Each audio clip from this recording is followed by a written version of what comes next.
The night train at DEOLI. There are some moments in life that are never forgotten. It can be anything. A favorite toy from childhood, a time of shared laughter, the pain of lost love, the scent of a flower, sunlight on a distant mountain top, the platform of a small railway station in northern India, in the soft quiet light of early morning.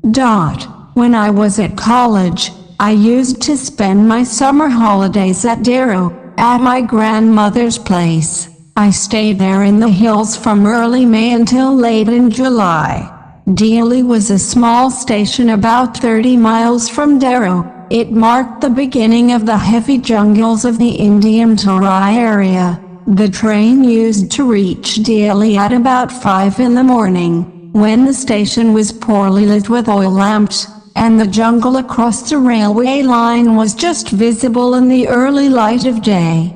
DEOLI only had one platform, a waiting room, and an office for the station master.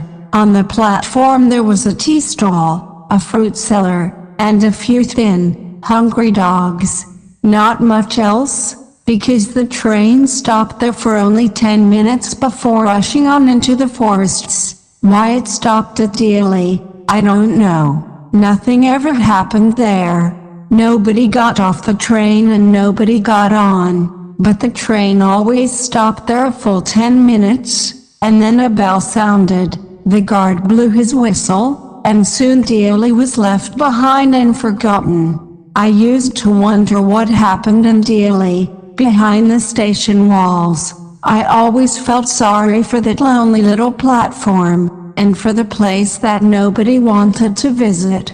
I decided that one day I would get off the train at DEOLI, and spend the day there, just to please the town. I was 18, visiting my grandmother, and the night train stopped at DEOLI.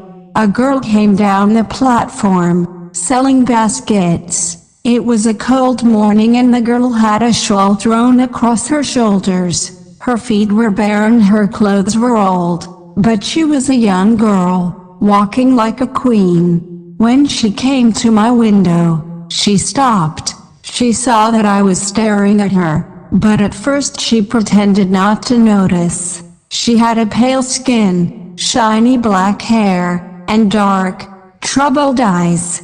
And then those eyes, searching and expressive, met mine. She stood by my window for some time and neither of us said anything. But when she moved on, I found myself leaving my seat and going to the door. I stepped out and stood waiting on the platform, looking the other way, away from her. I walked across to the tea stall. Water was boiling over a small fire, but the owner of the stall was busy serving tea somewhere on the train.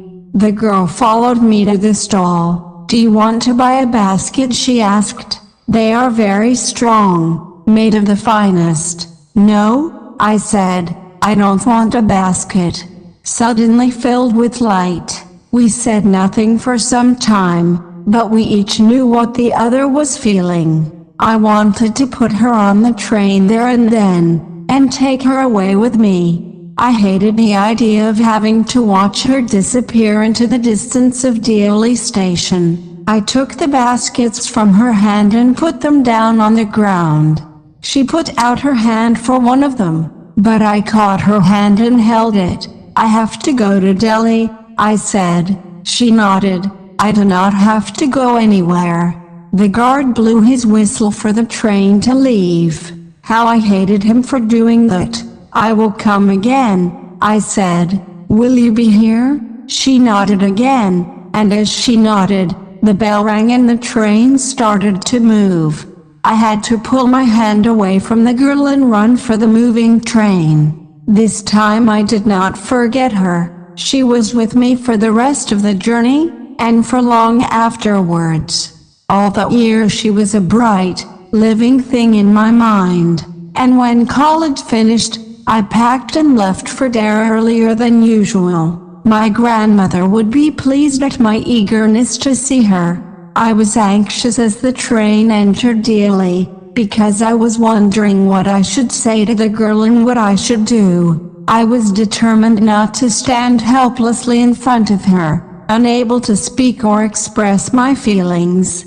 The train came to DEOLI, and I looked up and down the platform, but I could not see the girl anywhere.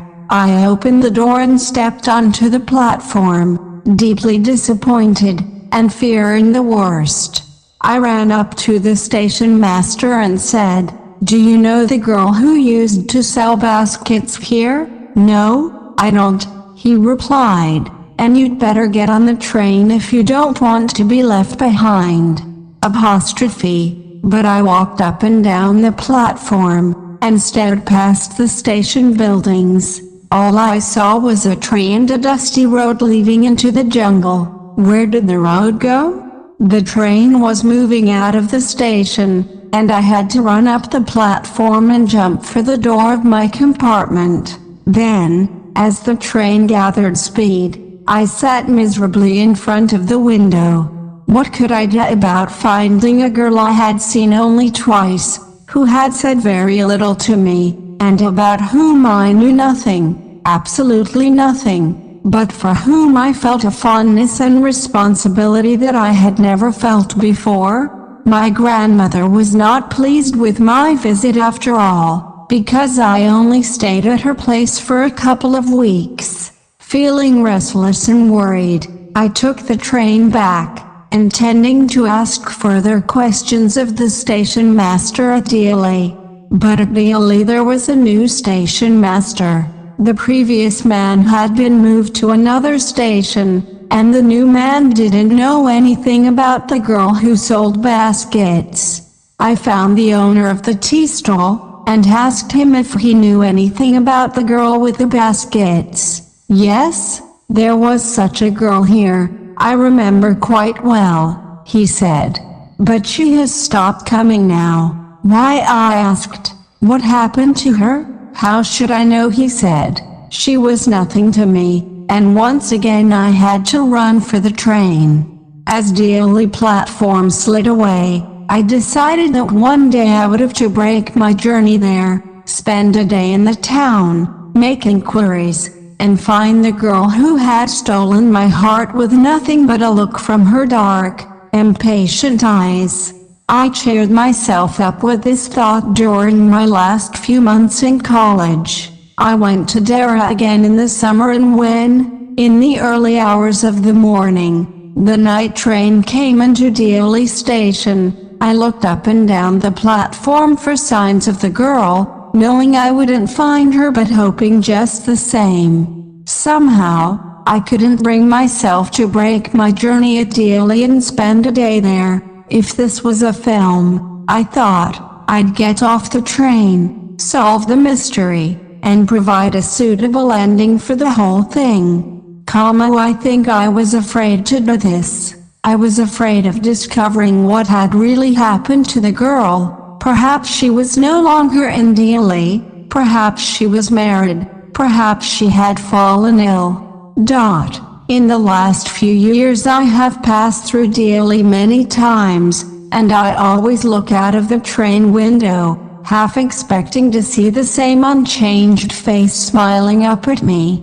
I wonder what happens in DEOLI, behind the station walls, but I will never break my journey there. I prefer to keep hoping and dreaming, and looking out of the window up and down that lonely platform, waiting for the girl with the baskets. I never break my journey at DEOLI, but I pass through as often as I can. The end.